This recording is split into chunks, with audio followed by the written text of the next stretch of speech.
बच्चे का जो MUAC है, चेस्ट सर्कमफेरेंस है, सर्कमफेरेंस है, ये सब आएगा। तो यहाँ पे ना तो IQ लेवल आप चेक करना, ना इकोनॉमिक सर्वे है, ना ही सोशल स्टेटस है। यहाँ पर बच्चे का फिजिकल मेजरमेंट आप चेक करेंगे। क्या करेंगे? फिजिकल मेजरमेंट है जो चेक करेंगे। नेक्स्ट वन इज ANM को व्यक्तिगत स्वच्छता क्यों सीखनी चाहिए? Why ANM should learn the personal hygiene. तो एक ANM को पर्सनल हाइजीन क्यों सीखनी है? बीमार व्यक्ति की स्वच्छता का ख्याल रखने के लिए, to take care the hygiene of sick person, to care the healthy person, to groom her himself, या फिर टू मेंटेन एसेप्टिक टेक्निक। तो यहाँ पर एक ANM वर्कर को है जो पर्सनल हाइजीन के बारे में क्यों सीखना है? ताकि आप सिक पर्सन की क्या कर सकें? केयर कर सकें, बीमार व्यक्ति की स्वच्छता का ख्याल रखने के लिए। नेक्स्ट वन इज उदर के कौन से भाग हैं? उदर मतलब stomach. Which are the parts of the stomach? Option में fundus back pylorus, fundus body pylorus, apex body pylorus, fundus body pile.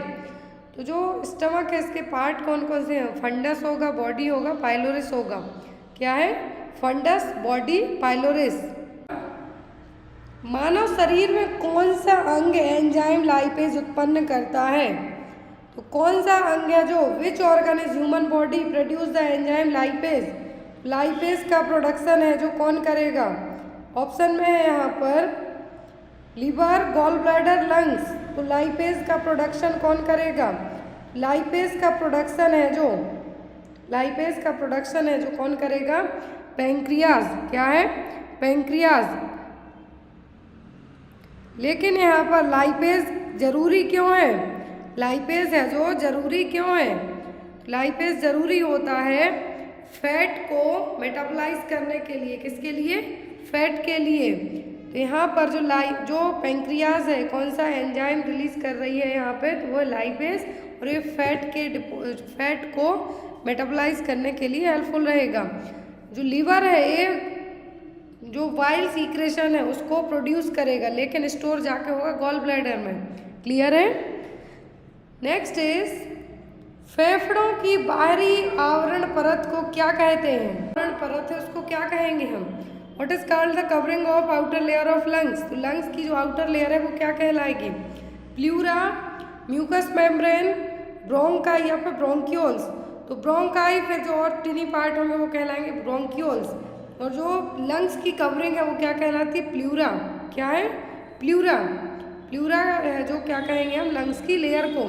Plural diffusion मतलब जब फ्लूइड वगैरह इकट्ठा होगा, तो ऐसे ही लंग्स की लेयर क्या है? कवरिंग लेयर, वो है pleura. Next one is the mastication is. What is mastication? Act of chewing, act of digestion, act of गल्पिंग, act of eliminating. तो यहाँ पर जो मास्टिकेशन की प्रोसेस है, क्या है? मास्टिकेशन की प्रोसेस का मतलब होगा चबाना। क्या? चबाना। जो आपके जबड़े हैं क्या करते हैं? मास्टिकेशन प्रोसेस में हेल्प करेंगे। Next is which health education should be given to prevent the urinary tract infection? मूत्र पथ संक्रमण या फिर UTI को रोकने के लिए कौन सी हेल्थ एजुकेशन दी जाएगी? Hold the urine as much as possible, ये करने को कभी भी एडवाइज नहीं किया जाता है। Next, do not wash the private part. आप प्राइवेट पार्ट आपको वॉश करने हैं ताकि आपको इन्फेक्शन ना हो। Do not hold the urine for long time, do not cut the pubic hair. तो यहाँ पर पर्सनल हाइजीन में आपके आ जाएंगे, लेकिन कहा गया है यूरिन इन्फेक्शन को, UTI ट्रैक्ट इन्फेक्शन को रोकने के लिए आप क्या कर सकते हैं? यूरिन को लंबे टाइम तक होल्ड ना करें। जब भी आपको यूरिन पास करना है, सुसु जाना है, तो आप जाएं। हाँ, यदि कुछ इमरजेंसी वगैरह है कि आप ऐसी जगह है जहाँ पे वॉशरूम ना हो, तब होल्ड कर सकते, लेकिन लंबे टाइम के लिए होल्ड ना करें, क्योंकि इससे ब्लैडर पे आपके प्रेशर पड़ेगा, इन्फेक्शन होने का रिस्क भी आपको रहेगा। नेक्स्ट इज अनुचित त्वचा स्वच्छता के कारण ऐसा क्या होता है जिसमें त्वचा में संक्रमण हो जाता है? Due to improper skin hygiene, what happens that cause the skin infection? Clogging of opening of the sweat glands, breaking of the skin hairs, drying of the skin, cracking of the skin. तो यदि आपने अपनी skin की hygiene proper नहीं की, हाथ पैर अच्छे से नहीं धुले, तो आपको क्या होगा? आपकी जो स्वेट ग्लैंड्स हैं जो पसीना बाहर निकालती हैं वो क्या हो जाएंगी? क्लॉग हो जाएंगी, मतलब बंद हो जाएंगी। जाम, वहाँ पे क्या होगा? पसीना भर जाएगा, जिसके कारण वो क्या होंगी? जाम हो जाएगा और जो स्वेट आपकी बॉडी से बाहर निकल रहा है वो नहीं निकल पाएगा, तो यहाँ पर स्किन इन्फेक्शन को कॉज करेगा। तो अब यहाँ पर स्किन इन्फेक्शन के लिए आपको क्या है जिससे आप हो सकता है, तो वो clogging of opening of the sweat gland, पसीने की ग्रंथियों के छिद्रों का बंद या फिर जाम हो जाना। नेक्स्ट इज, निम्नलिखित में से कौन मानसिक रूप से स्वस्थ व्यक्ति की विशेषताओं में से एक है? Which of the following is one of the characteristics of the mentally healthy person? इनमें से मेंटल हेल्दी पर्सन की क्या निशानी है, क्या लक्षण है? Use of more defence mechanism, living in the past constantly, neglecting own limitation, good friendship and relationship. तो एक हेल्दी पर्सन के बीच में, हेल्दी पर्सन की विशेषताओं में क्या होगा? तो ज़्यादा डिफेंस मैकेनिज्म कोई भी हेल्दी होता है वो नहीं अपनाएगा कि अपने आप को ब्लेम करे, दूसरों को ब्लेम करे, या फिर पास्ट में, अतीत में लंबे टाइम तक रहना, अपनी ज़रूरतों को, अपनी उम्मीदों को लेके क्या करना, निगलेक्ट करना। तो ये सब जो मेंटल हेल्थ है इसकी निशानी नहीं, लेकिन अच्छी दोस्ती, अच्छे रिलेशनशिप मतलब पर्सन क्या है, मेंटली हेल्दी है। पे एक सहज प्रतिक्रिया जो मध्य अनजाने में ऐसी स्थिति से निपटने के लिए उपयोग करती है जो चिंता या संकट का कारण बनती है, क्या कहलाएगी? What is the innate response that the mind unconsciously used to cope with situation that cause anxiety or distress? It's called। तो ऐसी सिचुएशन जब आपका जो अनकॉन्शियस माइंड है उसको कोई भी आपके सामने इस तरीके का डर है, ऐसी स्थिति है कि आपका जो अनकॉन्शियस माइंड है क्या है, काम करता है, उस डर से निपटने में आपकी हेल्प करेगा। तो ये क्या है? Defence mechanism, stress management, flight response या फिर सुपर ईगो। ये कहलाएगा आपका डिफेंस मैकेनिज्म। क्या है? Defence mechanism. डिफेंस मैकेनिज्म बहुत सारे टाइप की होती हैं, तो आपको एग्जाम में आ सकती हैं। नेक्स्ट इज गलत समायोजन की विशेषताएं। What are the characteristics of the maladjustment? तो माल एडजस्टमेंट की यहाँ पर क्या विशेषताएं हैं? आपसी स्कूल, अस्वीकृत नशीली दवाओं का दुरुपयोग और नशा करना, withdrawal, school rejection, drug abuse, acceptance, daily life work, mood swings, laughing mood swing, high moral values और हेयर केयर। यहाँ पर माल एडजस्टमेंट की विशेषताएं पूछी गई हैं। तो माल एडजस्टमेंट में आपका आएगा, किसके कारण माल एडजस्टमेंट होगा? तो होगा विड्रावल, स्कूल से रिजेक्ट होना, ड्रग एब्यूज करना, गलत संगति में पड़ना। ये सब किसकी विशेषताएं होंगी? ये होंगी आपकी किसके लिए? माल एडजस्टमेंट के लिए। नेक्स्ट इज किस स्तर की रोकथाम में बचपन में स्वस्थ जीवन शैली को बढ़ावा देना शामिल है? Which level of prevention include promoting a healthy life style in childhood? Tertiary में, सेकेंडरी में, प्राइमरी में कि प्रीमोर्डियल में? तो ये आपकी आएगा प्राथमिक में और प्राइमरी में। नेक्स्ट इज निम्नलिखित में से किस चरण को संचारण के चैनल को अवरुद्ध करने का चरण माना जा सकता है? From the following which step can be considered as the step of blocking the channel of transmission? तो कौन से स्टेप के लिए यहाँ पे क्या कंसिडर किया जाएगा कि कोई भी ट्रांसमिशन है या फिर उसको रोका जा सकता है? Improving the standard of food hygiene, notification of the disease, surveillance of the disease या lab test of the sick person. यहाँ पे ब्लॉक करने की बात की जा रही है कि जिस भी चीज़ से ट्रांसमिशन हो रहा है किसी डिसीज़ को, उसको रोकने की बात की जाती है। तो उसको रोकने के लिए हम क्या करेंगे? फूड स्टैंडर्ड की हाइजीन को हम बढ़ाने का काम करेंगे। क्या करेंगे? ट्रांसमिशन रोकना है किसी भी बीमारी का, तो आपको यहाँ पे क्या करना है? ट्रांसमिशन किसी भी प्रॉब्लम का, तो आपको क्या करना है? Improving the standard of food hygiene. Next one is cooker खांसी, पर्ट्यूसिस और बूफिंग कफ और सॉन्डेड कफ के संचरण का तरीका क्या है? What is the mode of transmission of pertussis और बूफिंग कफ?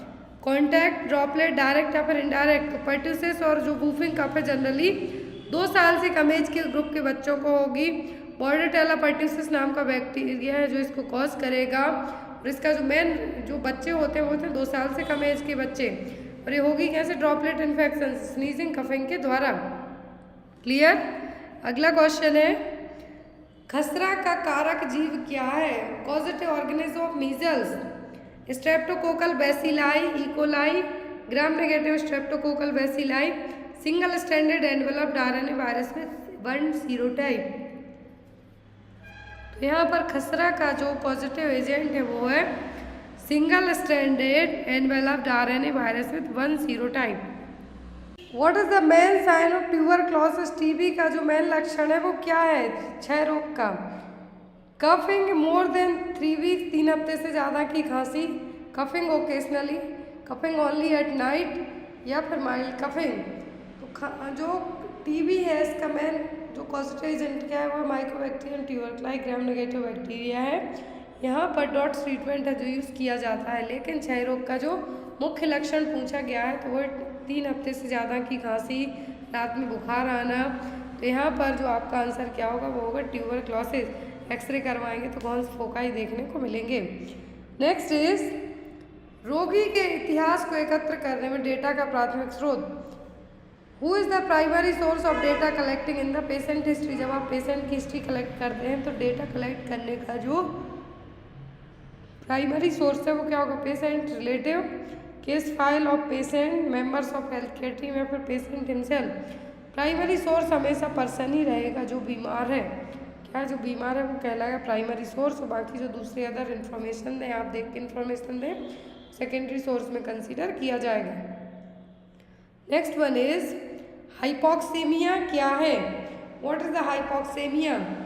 रक्त में ऑक्सीजन का स्तर निम्न होना, low level of oxygen in the body, low level of blood in the body, या फिर low level of carbon dioxide in the blood. तो यहाँ पर हाइपोक्सेमिया का मतलब है कि ब्लड में ऑक्सीजन की कमी का कम होना। यदि हाइपोक्सिया कहेंगे तो टिश्यू में ऑक्सीजन की कमी है, लेकिन ब्लड में यदि ऑक्सीजन की कमी है तो हाइपोक्सेमिया।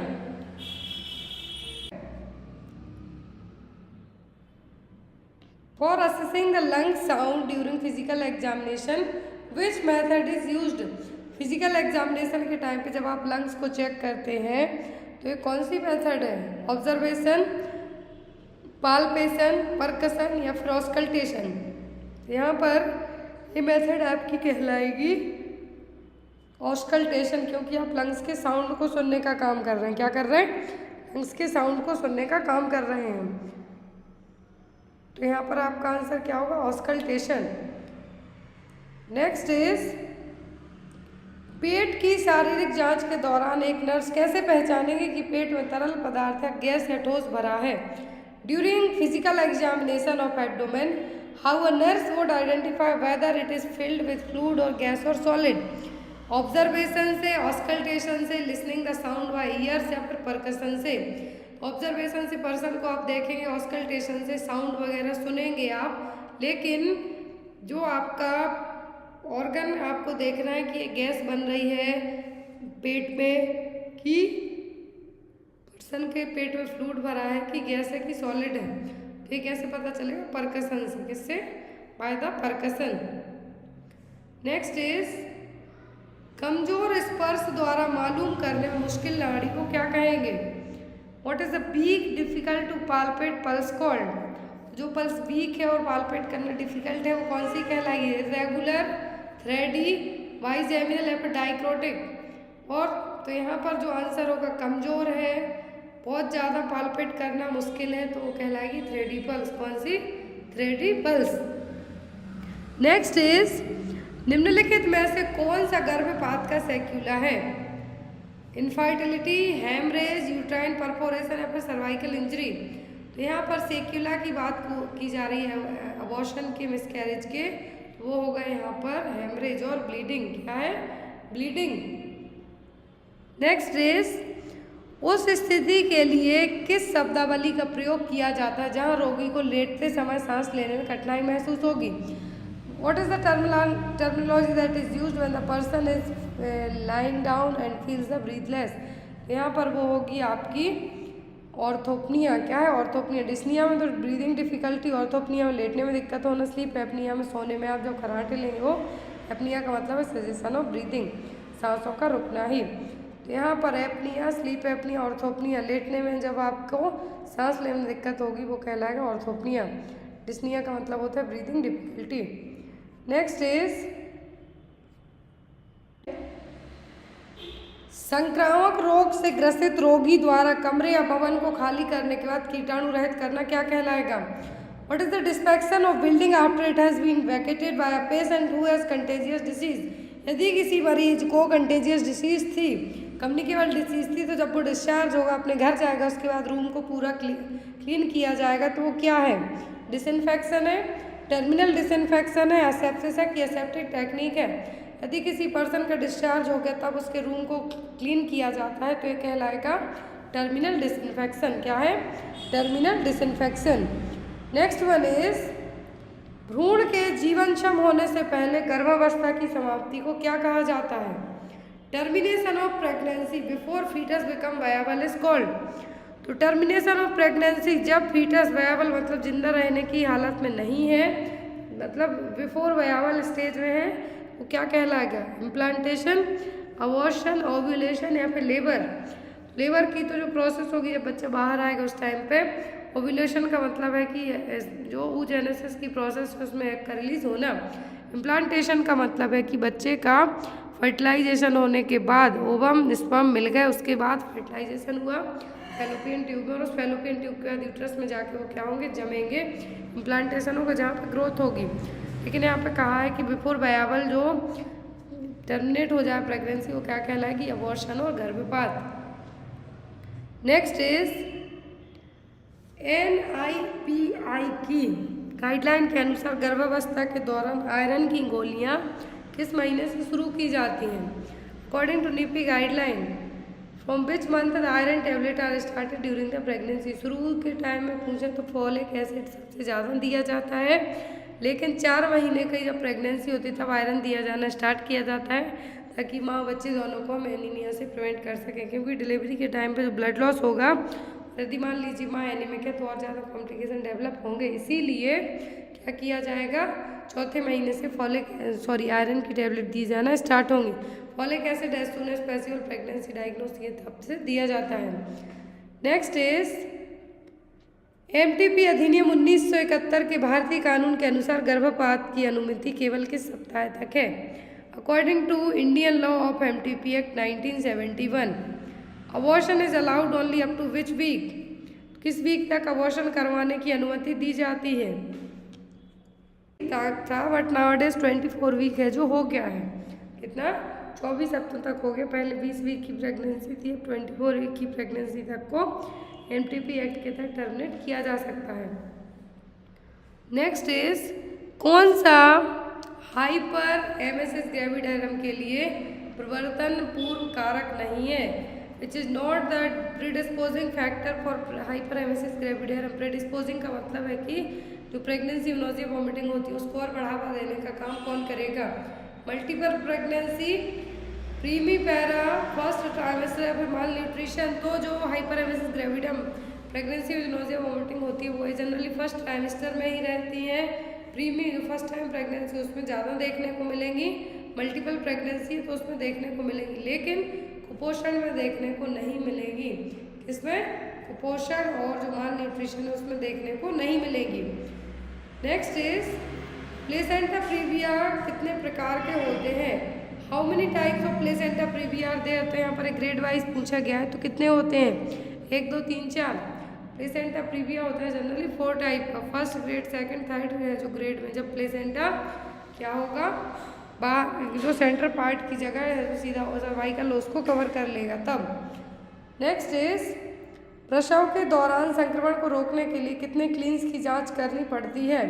How many cleans have to be checked in order to prevent infection during the labour. Labour के टाइम पे इन्फेक्शन को रोकने के लिए जो क्लीन्स अपनाए जाते हैं वो होते हैं टोटल 7 क्लीन्स। कितने? 7 क्लीन्स। अपगार स्कोर 4 to 6 को नवजात में क्या माना जाता है? Apgar score of 4 to 6 is considered as what is the newborn. तो अपगार स्कोर 8 से ज़्यादा होती है मतलब बच्चा फुली हेल्दी है, फुली हेल्दी है। 10 तक मैक्सिमम स्कोरिंग होती है। यदि 4 से 6 दे दी मतलब कि बच्चा क्या है? माइल्ड डिप्रेस है। कितना? माइल्ड डिप्रेस है। क्लियर है? माइल्ड मॉडरेट सीवियर होगा तो यहाँ पे 4 से 6 मतलब क्या है? माइल्डली डिप्रेस्ड है और हल्का तनाव है। नेक्स्ट इज नवजात शिशु के शरीर का तापमान बनाए रखने के लिए क्या प्रोत्साहन करना चाहिए? In order to maintain body temperature of newborn, what has to be encouraged? Skin to skin contact with mother, putting baby to rubber seat, keeping the baby near window, putting baby near the cold walls. Window cold walls में लपेटेंगे rubber seat में तो बच्चे को ठंडक लगेगी। और जो hypothermia से बचाने का काम करने की बात की जा रही है तो वो होगा स्किन टू स्किन कॉन्टैक्ट से, जिसको हम कंगारू मदर केयर कहेंगे, तो वो यहाँ पे आप दे सकते हैं।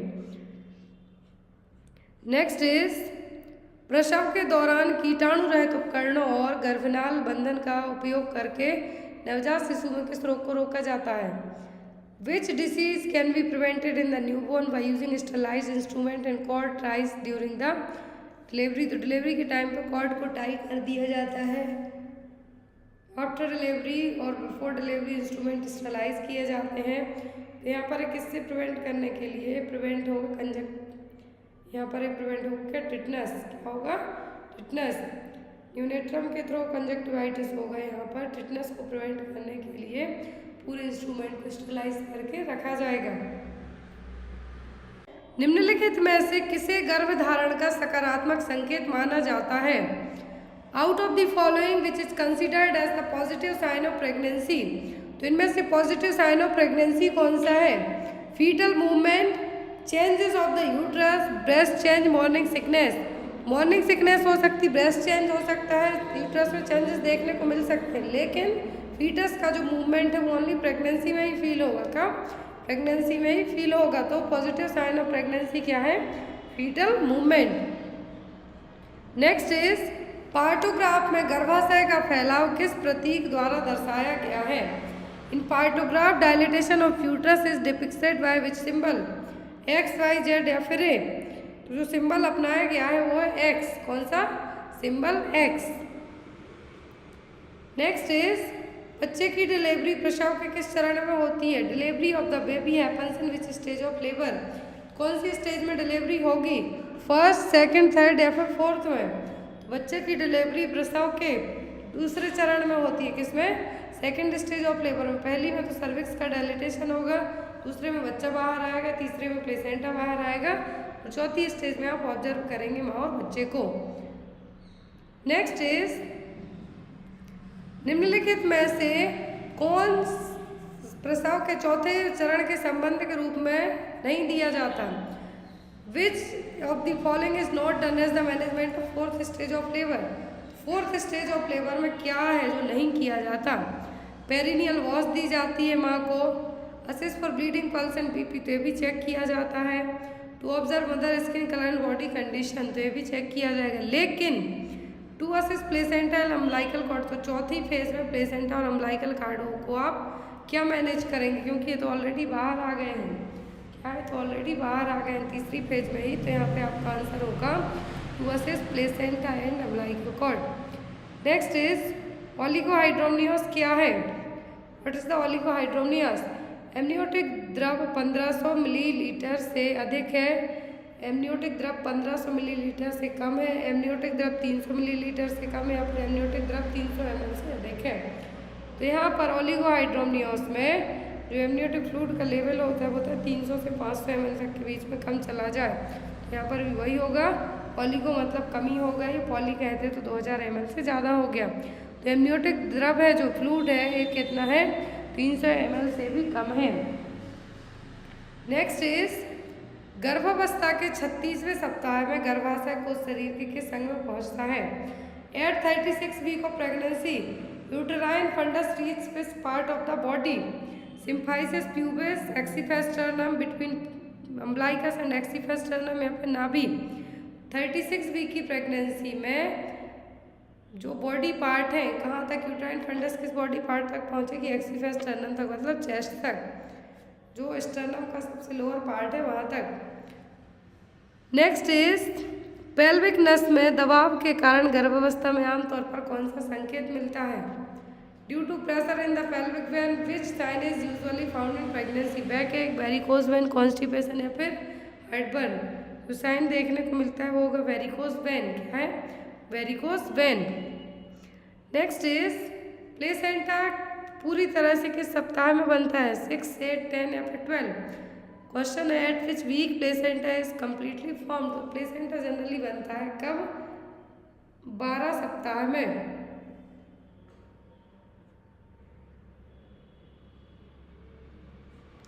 नेक्स्ट क्वेश्चन, मासिक धर्म चक्र का कौन सा चरण है जहां एंडोमेट्रियम अधिक संभवनीय हो जाती है, बहना शुरू हो जाएगा।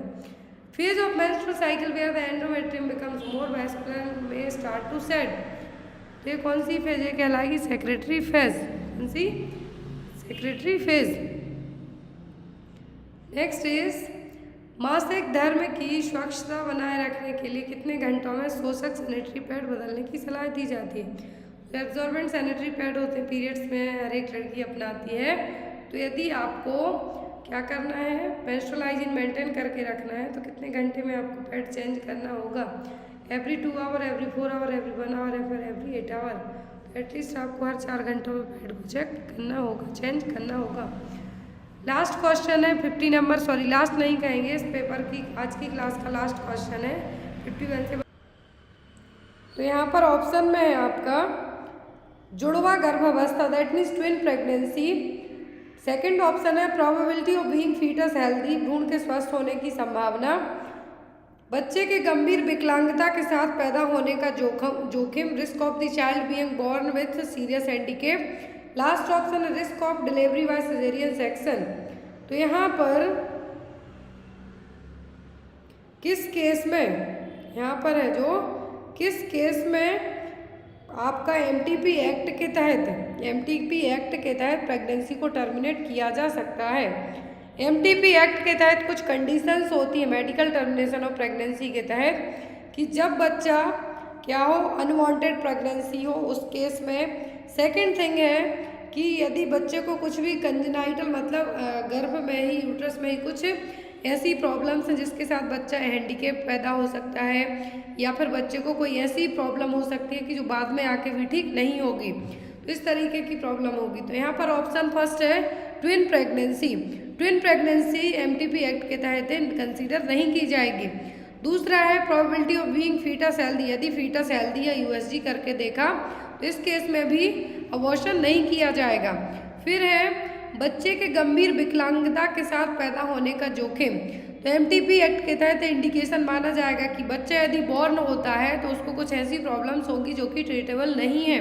इस केस में प्रेगनेंसी को टर्मिनेट किया जा सकता है। Risk of delivery by caesarean section है, कोई रिस्क नहीं है कि सिजेरियन सेक्शन से डिलीवरी होगी, आपको कुछ प्रॉब्लम से पहले से ही, तो आपकी प्रेगनेंसी को टर्मिनेट किया जाए, तो ये कोई रीज़न नहीं होगा। सो एमटीपी एक्ट के तहत, medical termination of pregnancy act के तहत किस प्रेगनेंसी को टर्मिनेट किया जाएगा? जब बच्चे को पैदा होता है यदि, तो उसको कुछ ऐसी प्रॉब्लम्स हो कि बच्चे को वो ट्रीटेबल नहीं होगी। क्लियर? अगला क्वेश्चन है आपका, गर्भकालीन मधुमेह वाली गर्भवती महिला में कौन से लक्षण दिखाई दे सकते हैं? विच सिम्टम में be seen in the pregnant woman with the gestational diabetes. यदि माँ को जेस्टेशनल डायबिटीज़ है, क्या है? माँ को जेस्टेशनल डायबिटीज़ है, मतलब प्रेगनेंसी में होने वाली डायबिटीज़ जो कि प्रेगनेंसी खत्म होने के बाद अपने आप ठीक हो जाएगी। उस प्रेगनेंसी में जेस्टेशनल डायबिटीज़ वाली मदर में यदि जो बच्चा होता है उसमें क्या सिम्टम होंगे? High weight of the foetus, low weight of foetus, normal delivery या फिर नॉर्मल प्लेसेंटा। तो जब यदि माँ को जेस्टेशनल डायबिटीज़ है प्रेगनेंसी में, यदि उसका ब्लड ग्लूकोज लेवल बहुत ज़्यादा बढ़ा हुआ है, प्रेगनेंसी वाली डायबिटीज़ है, तो क्या होगा? जो बच्चा पैदा होगा वो कैसा होगा? हाई बर्थ वेट का, बच्चे का वजन है जो क्या होगा? ज़्यादा होगा। डायबिटीज़ वाली माँ होती है, उनके जो बच्चे पैदा होते हैं वो 4 kg से ज़्यादा के ही रहते हैं। और बेस्ड ऑन यदि हम बच्चे के वेट की बात करें तो जो प्लेसेंटा का वेट भी है वो 1/6 ऑफ द बेबी वेट होगा। यदि बच्चे का वजन 2.5 to 3.5 kg हम कंसीडर करते हैं तो 1/6 बच्चे का वजन, उसका 6वें गुना जो वजन होगा किसका होगा? प्लेसेंटा का। तो ऐसे केस में ना तो नॉर्मल डिलीवरी होगी, ना ही नॉर्मल प्लेसेंटा रहेगा, और ना ही बच्चे का वजन लो वेट ऑफ फीटस होगा। ऐसे केस में क्या होगा? मैक्रोसोमिया वाले बेबीज हैं जो डिलीवर होंगे, जिसको हम क्या कहेंगे? High weight of the foetus. Next one is, कौन सा एक स्कूल स्वास्थ्य सेवा का पहलू नहीं है? Which one is not the aspect of school health services. तो स्कूल हेल्थ सर्विसेज का पॉइंट यहाँ पे कौन सा नहीं है? Health appraisal of school children and school personal, healthy school environment, nutritional services, adolescent reproductive services for health. तो यहाँ पर स्कूल हेल्थ सर्विसेज हमने पढ़ा है कम्युनिटी हेल्थ नर्सिंग में, जीएनएम वालों ने पढ़ा, बीएससी वालों ने पढ़ा, एएनएम वालों ने भी पढ़ा है। तो स्कूल हेल्थ सर्विसेज में बच्चों का स्कूल में चेकअप वगैरह किए जाते हैं, आयरन के इंजेक्शन दिए जाते हैं, कृमिनाशक दवाएं दी जाती हैं, एल्बेंडाजोल वगैरह दिया जाता है। स्कूल का एनवायरनमेंट हेल्दी रखा जाता है, nutritional services, mid day meal programmes वो प्रोवाइड किए जाते हैं। लेकिन adolescent reproductive services for health school services में आपकी इंक्लूड नहीं होंगी। किशोर प्रजनन और स्वास्थ्य के लिए सेवाएं स्कूल में नहीं दी जाएंगी। अगला क्वेश्चन है आपका, स्कूल स्वास्थ्य कार्यक्रम के तहत पोषण सेवा का एक हिस्सा क्या है? What is one of the part of nutritional services under school health program? School health programme के तहत कौन सा पार्ट आएगा? Mid day meal at school, teachers training for first aid, personal hygiene या फिर एनवायरमेंटल हेल्थ। तो यहाँ पर न्यूट्रिशनल सर्विसेज की बात की जा रही है जो कि स्कूल हेल्थ प्रोग्राम के तहत आएगा, होगा mid day meal programme at the school. क्या है? Mid day meal programme at school. Next is school स्वास्थ्य समिति 1961 के अनुसार नर्सरी और माध्यमिक विद्यालयों को सबसे अधिक प्राथमिकता कैसे दी जानी चाहिए? According to school health committee 1961, how should be nursery and secondary schools most probably? Multiple storey, triple storey, double storey या फिर सिंगल स्टोरी? तो जो 1961 के तहत स्कूल हेल्थ कमेटी रही, उसके तहत जो स्कूल हैं, जो नर्सरी स्कूल हो गए या फिर सेकेंडरी स्कूल हो गए, तो उनकी प्रेफरेंस किस बेस पे की जाएगी? एक मंजिला, मतलब जो बिल्डिंग से वो क्या रहे, सिंगल रहे। सिंगल बिल्डिंग का मतलब है यहाँ पर एक मंजिला रहना, जिससे बच्चों के एक्सीडेंट का जो खतरा है वो क्या रहे, कम रहे। तो यहाँ पर आपका आंसर क्या होगा? Single storey building. Next is, एक चिकित्सा अधिकारी को प्रति वर्ष कितने बच्चों को स्कूल स्वास्थ्य कार्यक्रम के तहत कवर करना चाहिए? How many children per year should be a medical officer cover under school health programme? School health programme के तहत एक मेडिकल ऑफिसर कितने बच्चों को कवर करेगा? ऑप्शन में है 1000 to 2000, 3000 to 4000, 5000 to 6000 या फिर 7000 to 8000। तो जैसे आपका एज अ एएनएम या फिर एज अ आशा वर्कर के तहत जो होम विजिट या जो की जाती है कि एटलीस्ट इतनी की जानी है, वैसे ही यहाँ पर भी है कि क्या करना है आपको 5000 से 6000, 5000 से 6000 हर एक जो एक चिकित्सा अधिकारी होगा, मेडिकल ऑफिसर होगा, वो क्या करेगा, एक साल में एटलीस्ट स्कूल हेल्थ कार्यक्रम के तहत 5000 से 6000 बच्चों को कवर करेगा। नेक्स्ट इज, स्तनपान के प्रति जागरूकता पैदा करने के लिए स्तनपान सप्ताह कब मनाया जाता है? ब्रेस्ट फीडिंग वीक की बात की जा रही है। एवरी ईयर जो अवेयरनेस क्रिएट करते हैं ब्रेस्ट फीडिंग को लेके, ब्रेस्ट फीडिंग वीक कब मनाते हैं? First week of May, fourth week of May, first week of August या फिर fourth week of August. Malaria month कहें तो जून है। यदि आपको पूछते हैं स्तनपान के लिए, ब्रेस्ट फीडिंग के लिए, तो वो होगा अगस्त का पहला week. First week of August है जो ब्रेस्ट फीडिंग के प्रति जागरूकता, मतलब ब्रेस्ट फीडिंग कराने से माँ को क्या लाभ है, बच्चे को क्या लाभ है, सोसाइटी को क्या लाभ है, वो सभी चीज़ें यहाँ पे आपकी आएंगी। नेक्स्ट वन इज, जब शिशु बिना किसी अतिरिक्त भोजन या पेय के केवल माँ का दूध प्राप्त करता है, यहाँ तक कि पानी भी नहीं, तो किस शब्द का प्रयोग किया जाता है? एक टर्म पूछा गया है, What is the term used when the infant only receives breast milk without any additional food or drink, not even the water? तो ये क्या कहलाएगा? Extreme breast feeding, exclusive breast feeding, early breast feeding या फिर none of these. तो यदि जब बच्चा ओनली माँ का मिल्क बस पीता है, इवन पानी भी नहीं पिएगा, वो कहलाएगा एक्सक्लूसिव ब्रेस्ट फीडिंग। और एक्सक्लूसिव ब्रेस्ट फीडिंग की एज होती है 6 मंथ तक, कितना? 6 महीने तक। आप इसके 6 महीने के बाद जब बच्चा हो जाए, ब्रेस्ट मिल्क कंटिन्यू कर सकते हैं, ब्रेस्ट फीड करा सकते हैं 2 साल की एज तक, लेकिन उसके साथ में आप खाना पीना भी खिला सकते हैं। वो प्रोसेस कहलाएगी आपकी वीनिंग। अगला क्वेश्चन है आपको, स्तनपान के फायदों में से कौन सा नहीं है? Which is not one of the advantage of breast feeding. Breast feeding का एडवांटेज कौन सा नहीं है? Health bonding and development, health delay a new pregnancy, cost more than artificial feeding, protect against the infection. तो advantage पूछे हैं breast feeding के, तो ब्रेस्ट फीडिंग बॉन्ड डेवलप करेगा माँ बच्चे के बीच में, न्यू प्रेगनेंसी को डिले करने में भी हेल्प करेगा। कैसे? लैक्टेशनल एमनोरिया मेथड, जब बच्चा एक्सक्लूसिव ब्रेस्ट फीडिंग पे होगा तब वो क्या करेगा, एज अ कॉन्ट्रासेप्टिव की तरफ के जो LAM मेथड है वो काम करेगी।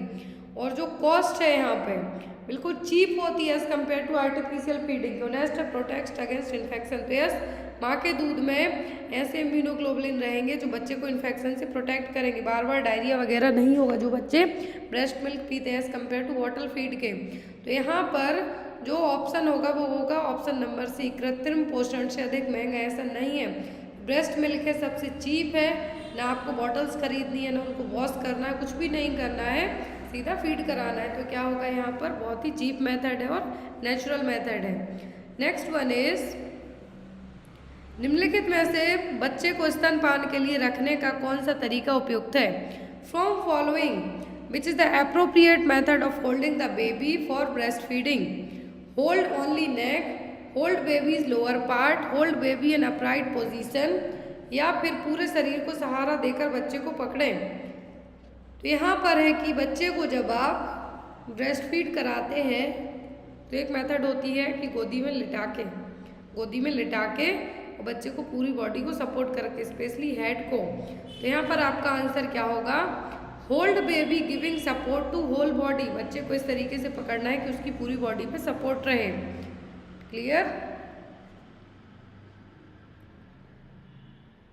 एक और क्वेश्चन आपको आता है कि जो भी माएँ अपने बच्चे को ब्रेस्ट फीड कराती हैं तो लेट के कराने के लिए मना क्यों किया जाता है?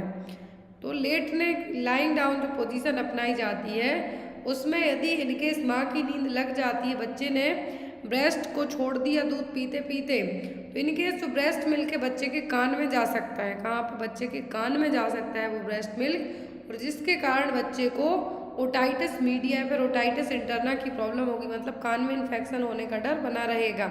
इसीलिए जो लेटने वाली मेथड है उसको अवॉइड करने के लिए कहा जाता है। नेक्स्ट इज, सिरिंज का वह भाग जहाँ सुई सिरिंज के साथ फिट होती है। The part of the syringe where the needle fits with the syringe, nozzle, barrel, piston या फिर स्टाइलेट। तो जहाँ पे मेडिसिन भरी जाती है, जो सिरिंज के पार्ट होते हैं, क्या है, सिरिंज के पार्ट होते हैं, तो उनमें से कौन सा पार्ट है जिसमें क्या है, जो सुई है सिरिंज के साथ अटैच होगी, तो वो पार्ट क्या कहलाएगा? वो कहलाता है नोजल। क्या है? नोजल। और जो प्लंगर है, क्या, जिसको हम प्लंगर कहेंगे, जिससे आप पीछे की तरफ खींचेंगे। बैरल, जहाँ पे मेडिकेशन भरी जाएगी, जहाँ पे मेडिकेशन रहेगी 5 ml 10 ml की सिरिंज, वो पार्ट कहलाता है बैरल। नेक्स्ट इज,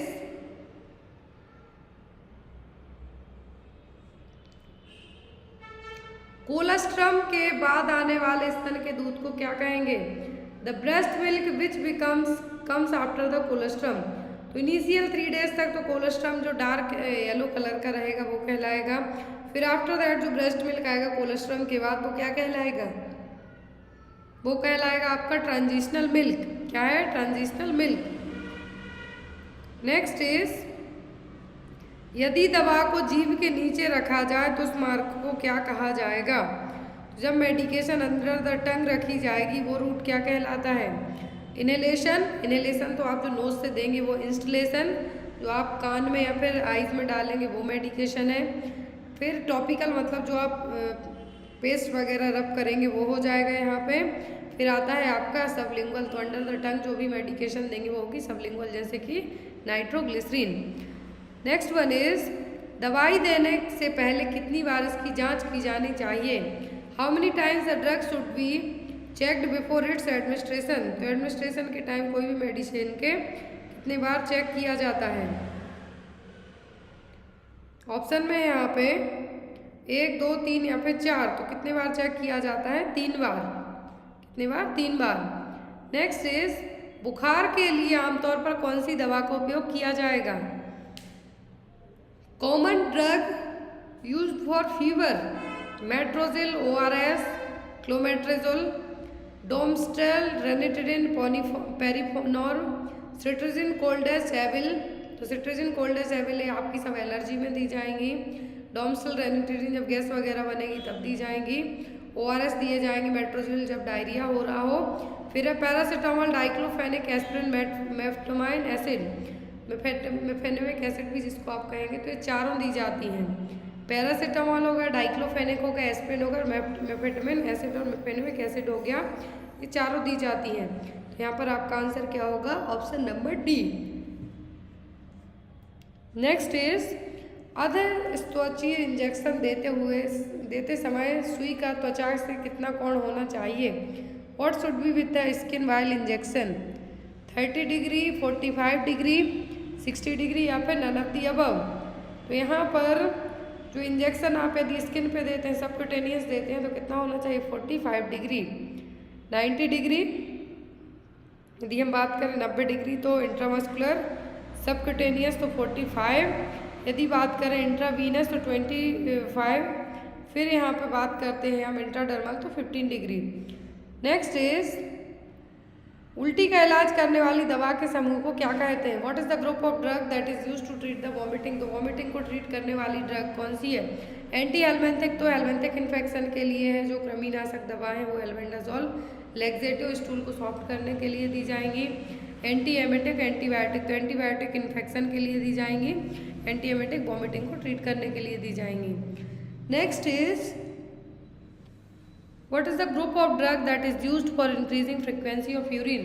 यूरिन की फ्रिक्वेंसी को बढ़ाने के लिए कौन सी ड्रग दी जाएंगी? डायूरेटिक्स, लैक्सेटिव, एंटी एमेटिक या फिर एंटीबायोटिक?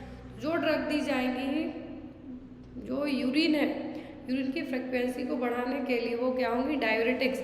जब भी ICP वगैरह बढ़े या फिर ज़्यादा फ्लूइड हो जाए तो उसको बाहर निकालने के लिए डायूरेटिक्स दिए जाते हैं। नेक्स्ट वन इज कौन सा प्राथमिक चिकित्सा के उद्देश्यों में से एक नहीं है? Which is not one of the object of first aid? First aid का ऑब्जेक्ट कौन सा नहीं है? To prolong the treatment, to preserve the life, to prevent further injury या फिर to put the injured under medical care at the earliest. तो यहाँ पर है कि घायलों के उपचार के लिए कौन सा पॉइंट नहीं है? तो कभी भी जब भी फर्स्ट एड के principal prevent further injury, injured person को तुरंत मेडिकल केयर प्रोवाइड करना, as early as possible treatment देना, तो यहाँ पर आपका आंसर क्या होगा? ऑप्शन नंबर ए, जो कि नहीं ऑब्जेक्ट फर्स्ट एड का। To prolong the treatment, as early as possible होता है वो ट्रीटमेंट फर्स्ट एड में आएगा, ना कि लंबे टाइम तक खींचना। नेक्स्ट इज आमतौर पर कोहनी और टखनों जैसे जोड़ों पर बंधी हुई पट्टियों को क्या कहा जाता है? What is the type of bandage usually tied at the joint such as elbow and ankle called? तो जो भी बैंडेज हैं जो एंकल और एल्बो जॉइंट्स के यहाँ पे बनती हैं वो क्या है? कैपलाइन, फिगर ऑफ 8, स्पाइका या फिर रिवर्स स्पाइका। ये क्वेश्चन हमने ANM के सॉल्व पेपर में ही पढ़े हुए हैं जो कि UP NHM के पेपर थे। तो यहाँ पर जो एल्बो और एंकल के यहाँ पे जॉइंट्स पे टाइट की जाएंगी बैंडेज वो कहलाएंगी फिगर ऑफ 8 बैंडेज। क्या है? Figure of 8 bandage. नुकीले उपकरणों से लगने वाले घाव को क्या कहते हैं?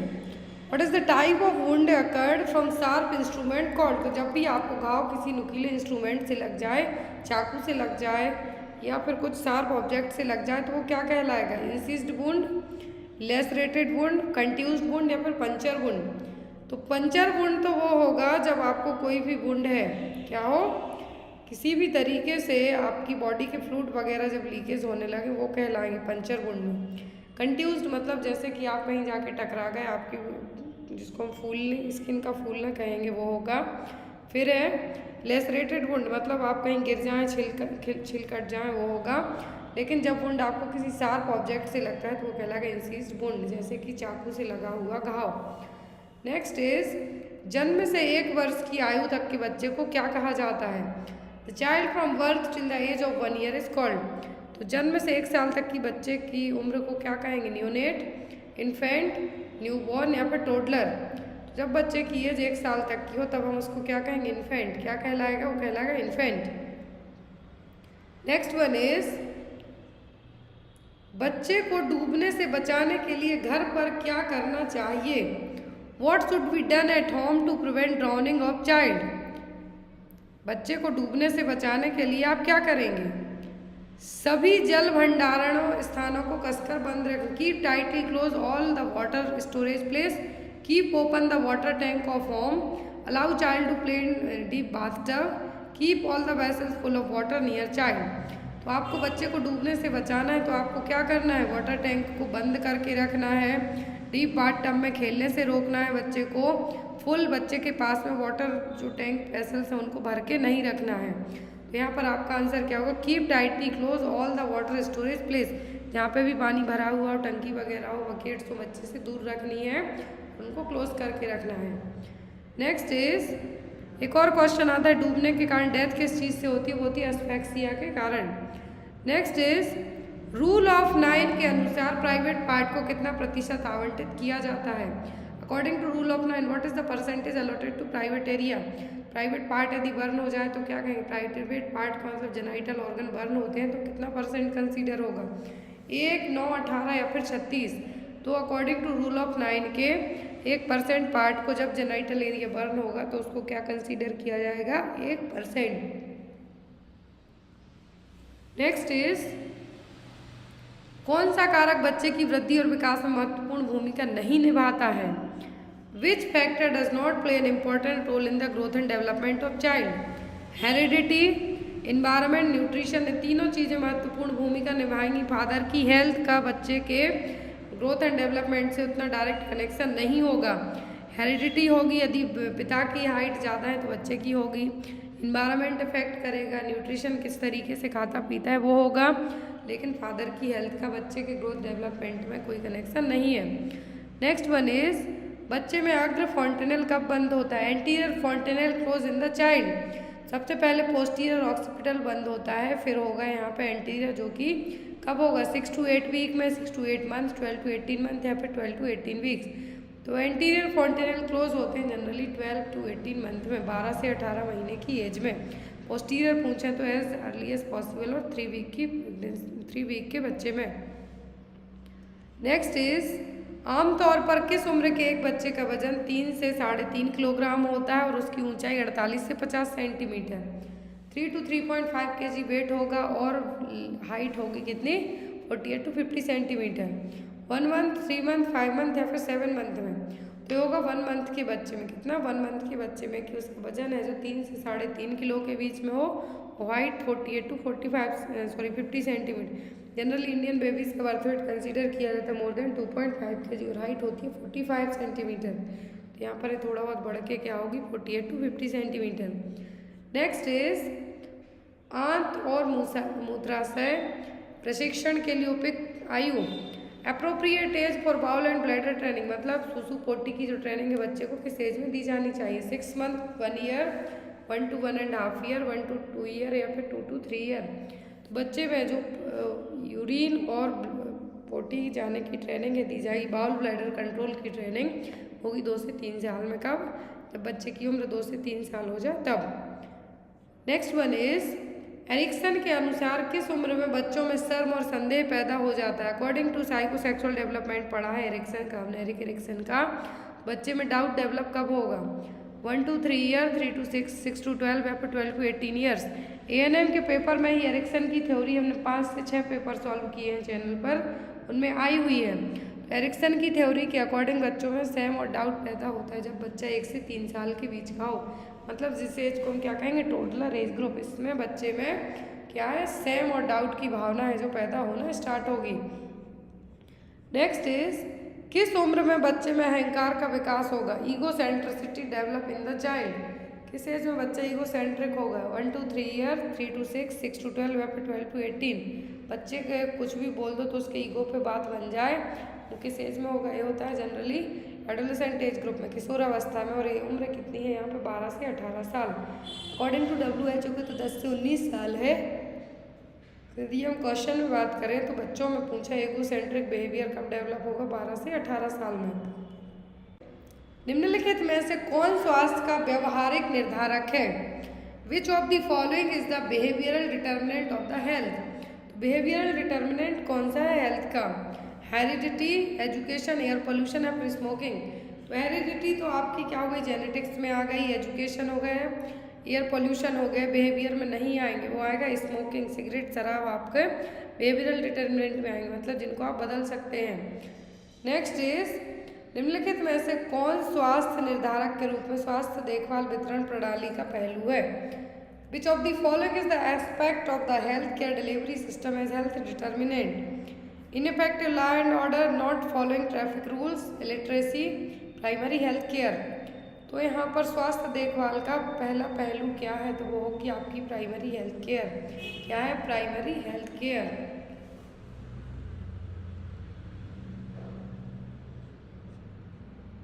नेक्स्ट क्वेश्चन है, निम्नलिखित में से कौन भारत में गैर संचारी रोग है?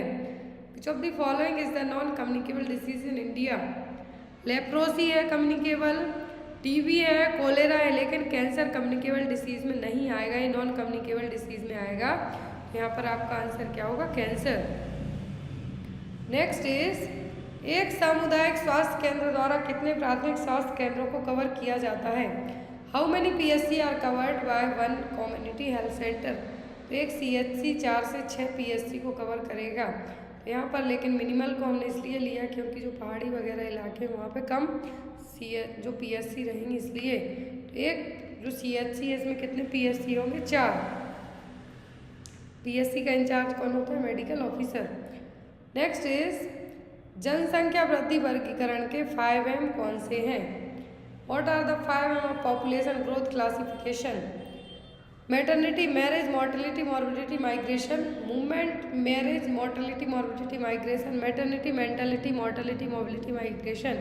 तो यहाँ पर क्या है? 5M ग्रोथ का जो पॉपुलेशन ग्रोथ है उसके लिए 5M कौन से हैं? मातृत्व, मतलब मैटरनिटी, विवाह, मृत्यु दर, मॉर्बिडिटी एंड माइग्रेशन। माइग्रेशन का मतलब एक जगह से दूसरी जगह पलायन करना। नाउअडेज गांव के लोग शहर की तरफ भागते हैं कि शहर की लाइफ स्टाइल बहुत अच्छी है, खूब पैसा कमाएंगे, होगा आपका माइग्रेशन। नेक्स्ट इज, सामुदायिक स्वास्थ्य अधिकारी किस केंद्र पर काम करता है? Community health officer works at which centre? तो जो लोग CHO का फॉर्म भरते हैं उनको अच्छे से पता होगा।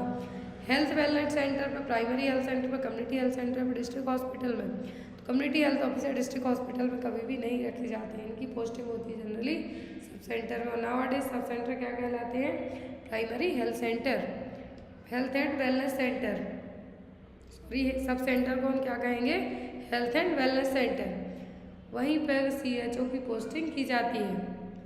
नेक्स्ट इज, प्राथमिक स्वास्थ्य केंद्र द्वारा कितनी आबादी कवर की जाती है? तो जो प्राइमरी हेल्थ सेंटर हैं कितनी पॉपुलेशन कवर करेंगे? तो 30,000, 20,000 से 30,000 तक। 20,000 जो हिली पहाड़ी इलाके हैं, 30,000 जो नॉर्मल एरिया है उनके लिए। नेक्स्ट इज, गर्भवती महिला के घर की प्रथम विजिट के दौरान ANM को क्या करना चाहिए? What an ANM should do during the first visit to pregnant women's home? जब भी आप प्रेग्नेंट वुमेन के घर पहुँचे तो वहाँ पर उसकी फर्स्ट विजिट में आप क्या करेंगे? Refer hospital give antibiotics, operate the Mamta clinic, check haemoglobin, urine sugar and albumin. First visit में आपको क्या करना है? ना तो एंटीबायोटिक देना, ना हॉस्पिटल में रिफ़र करना, नहीं ममता क्लिनिक को रिफ़र करना है, ऑपरेट करना है। यहाँ पे आपको माँ का हीमोग्लोबिन लेवल हो गया, यूरिन हो गया, शुगर हो गया, ये सब चेक करना है, बेसिक ट्रीटमेंट करना है, बेसिक चीज़ें चेक करनी है। नेक्स्ट इज, भारत में WHO का मुख्यालय कहाँ है? Headquarter of WHO in India, तो सबको पता है न्यू दिल्ली में। कहाँ पे? न्यू दिल्ली में। नेक्स्ट इज, यूनिसेफ द्वारा मातृ एवं शिशु स्वास्थ्य देखभाल के लिए कौन सा कार्यक्रम बनाया गया है? UNICEF created a programme for mother and child health care. गोवी, FFF, ICDS, MCH या फिर UNFPA। जो प्रोग्राम लाया गया है जो यूनिसेफ के द्वारा मातृ एवं शिशु देखभाल के लिए, वो है गोभी का FFF। गोभी कैंपेन एग्जाम में आया, कई बार आया है। हमें आपकी खाने वाली गोभी नहीं है। ये growth monitoring, oral rehydration therapy, breast feeding and immunisation. अब इसमें जो 3F है, female education, family spacing and food supplement. 3F का मतलब पूछ सकते हैं, फीमेल एजुकेशन, फैमिली स्पेसिंग और फूड सप्लीमेंट्स। तो यहाँ पर जो गोभी कैंपेन यूनिसेफ लाया था, तो इसके थ्रू किसके लिए लाया गया था? गोभी कैंपेन मैटरनल और जो होने वाला बच्चा है उसकी हेल्थ के लिए। नेक्स्ट इज, निम्नलिखित में से कौन सा संगठन दुनिया में लोगों की शिक्षा के लिए काम कर रहा है? Which of the following organisation is working for peoples education in world? कौन सा ऑर्गेनाइजेशन है? यूनिसेफ है, डेनिडा है, यूनेस्को है कि रेड क्रॉस है? तो जो लोगों की पढ़ाई के लिए काम करता है वो है यूनेस्को। क्या है? यूनेस्को।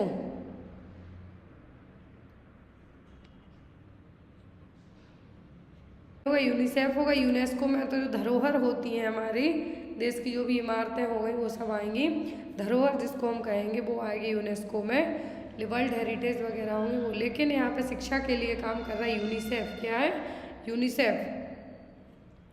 नेक्स्ट इज परिवार नियोजन के लिए एएनएम की क्या जिम्मेदारी? What is the responsibility of the ANM for the family planning? Family planning में एक एएनएम किस तरीके से काम करेगी? Get information of eligible couple, give contraceptive pill to the antenatal mother, check for infertility, give education regarding safe water. तो यहाँ पर एएनएम का फैमिली प्लानिंग में पूछा है तो कॉन्ट्रासेप्टिव पिल्स नहीं देंगे आप एंटीनेटल मदर को, जो प्रेग्नेंट मदर है वो। इनफर्टिलिटी के लिए आप चेक नहीं करेंगे, वो काम गायनेकोलॉजिस्ट का होगा। एजुकेशन सेफ वाटर को लेकर वो दे सकते, लेकिन फैमिली प्लानिंग की बात की जाती है तब आपका आंसर हो gate information of eligible couple. कितने एलिजिबल कपल हैं, टारगेट कपल हैं, उनको चेक किया जाएगा। नेक्स्ट इज एएनएम द्वारा कौन से रजिस्टरों का रखरखाव किया जाना चाहिए? Register should be maintained by the ANM, census, school, birth and death या फिर एड्स रजिस्टर। तो एक एएनएम बर्थ और डेथ रजिस्टर को मेंटेन करके रख सकती है, बाकी ये नहीं करेगी। नेक्स्ट इज निम्नलिखित में से कौन एएनएम के लिए नीति संहिता है? Code of ethics for ANM. Giving drugs independently आपको बिल्कुल भी नहीं करना है। Maintain confidentiality of the patient, take decision of the health care team, taking decision for patient over their willingness. तो यहाँ पर एथिक्स होगा आपका, क्या होगा कि आपको कॉन्फिडेंशियलिटी मेंटेन करके रखना है। किसी भी मरीज से कॉन्फिडेंशियलिटी का मतलब इवन उसकी वाइफ को भी वो चीज़ें आपको नहीं बताना है जब तक मरीज आपसे खुद ना कहे। Next is during treatment of patient from following what should be done by the ANM as a counsellor. तो एक एएनएम एज अ काउंसलर के तहत किस तरीके से क्या करेगी? पर्सन को समझाएगी। रोगी के लिए निर्णय लें, take the decision for the patient, do not discuss different forms of treatment, advice regarding the adequate and appropriate treatment for disease, या फिर do not involve the relatives in the treatment. तो ANM as a counsellor की तरह बात करेगी कि कैसे आपको सही टाइम पे अपना सही से इलाज लेना है। निम्नलिखित में से कौन सी परामर्शदाता की भूमिका है? The following is the role of a counsellor. Risk identification करेगा, इमोशनल सपोर्ट करेगा, डिसीजन मेकिंग सपोर्ट करेगा। तो यहाँ पर आपका आंसर क्या होगा? All of the above. ऐसा काउंसलर ये सभी चीज़ें करेगा कि किसी चीज़ के क्या रिस्क होंगे उसके बारे में समझाएगा, इमोशनल सपोर्ट करेगा, पर्सन को डिसीजन लेने में उसकी हेल्प करेगा। तो यहाँ पे आंसर होगा आपका all of the above. Next one is ANM के लिए पोषण सीखने का क्या महत्व है? What is the importance of learning the nutrition for the ANM. तो एएनएम क्यों है जो न्यूट्रिशन के बारे में सीखेगी? To understand the relationship between nutritional health, understand the junk food, to list out different type of junk food, to replace the nutrition with different medicine. तो एक एएनएम को न्यूट्रिशन के बारे में पता होना चाहिए कि यदि पर्सन खाना नहीं खाता है तो मेडिकेशन उसको नहीं देनी है, न्यूट्रिशन मेडिसिन देने लगो। फिर यहाँ पे है कि आउट डिफरेंट, तो अलग अलग टाइप के जंक फूड भी नहीं खिलाना है। बच्चों को जंक फूड के बारे में आपको बताना है, लेकिन जो यहाँ पे आपका सबसे एक्यूरेट आंसर होगा वो होगा A, to understand the relationship between nutritional and health. Next is amino acid जो हमारे शरीर द्वारा निर्मित होता है और जिन्हें भोजन लेने की आवश्यकता नहीं होती। तो ऐसे अमीनो एसिड जो कि क्या है, आप खाना खाते हो उसके साथ आपको नहीं मिल रहे, आपको जिनकी ज़रूरत नहीं है, तो वो कौन से हैं? Essential, non essential, extra immuno या फिर पेरीफेरी। दो तरीके के अमीनो एसिड होते हैं, एसेंशियल, दूसरा नॉन एसेंशियल, तो जिनके बिना भी काम चल जाएगा तो होते हैं non essential amino acid. Next is किसी पोषक तत्व की पूर्ण कमी के साथ या उसके बिना आवश्यक पोषक तत्वों के बीच असमानता के परिणाम स्वरूप होने वाला रोग क्या है? पैथोलॉजिकल स्टेट है जिसमें पर्सन को जो उसके खाने की जरूरती चीज़ें वो नहीं मिलती हैं, वो क्या कहलाएगा? Under nutrition, over nutrition, specific deficiency या फिर इम्बैलेंस न्यूट्रिशन। ये कहलाएगी स्पेसिफिक डेफिशिएंसी। कोई पर्टिकुलर चीज़ नहीं खा था बच्चा, उसको डेफिशिएंसी बहुत फास्ट हो गया एज कम्पेयर टू एडल्ट के। नेक्स्ट इज निम्नलिखित में से कौन शरीर का निर्माण आहार है? बॉडी बिल्डिंग फूड पूछा है, फैट, कार्बोहाइड्रेट, मिनरल्स या फिर प्रोटीन। तो इसे आँख बंद करके आंसर दे सकते हैं कि क्या होगा बॉडी बिल्डिंग फूड में? होगा प्रोटीन। लास्ट क्वेश्चन है आपका, संरक्षी भोजन हमारे शरीर को क्या करेगा? What does the protective food do to do our body? इसका आंसर आप लोग कमेंट बॉक्स में देंगे। आई होप आपको आज का पेपर अच्छा लगा हो। कोई भी डाउट हो तो आप मुझे व्हाट्सएप पे मैसेज करके पूछ सकते हैं। सेकंड थिंग, जो भी लोग इन पेपर्स की PDF लेना चाहते हैं वो भी आप ले सकते हैं। Thank you for watching us. Bye bye, good night, take care.